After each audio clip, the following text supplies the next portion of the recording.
Hello' everyone, কি খবৰ আপোনালোকৰ? আশা কৰিছোঁ সকলোৱে ভালে আছে। আৰু এই ৰাতিখন মই কি কৰি আছোঁ দেখিছেনে বাৰু আপোনালোকে?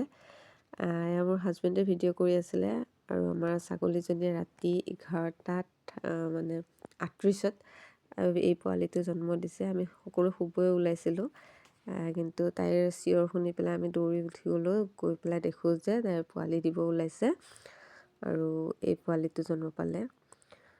ৰাতি যিহেতুকে আৰু ঠাণ্ডাও পাই আছে, বাচ্ছাটো কঁপি আছিলে। মই সেইকাৰণে জুই ধৰি দিছোঁ, অলপমান জুই ধৰি সেকি দিছোঁ। তাই কেনেকৈ চাই আছে দেখিছেনে?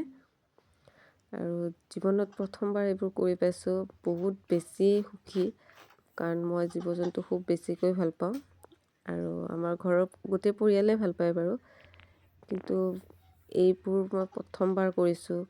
তাত বেলেগ এটা হেপিনেছ লাগিছে। আৰু আপোনালোকেও বাৰু জীৱ জন্তুক এনেদৰে মৰম কৰেনে জনাবচোন। আপোনালোকৰ ঘৰতো যদি এনেকুৱা আছে জনাবচোন মোক বাৰু।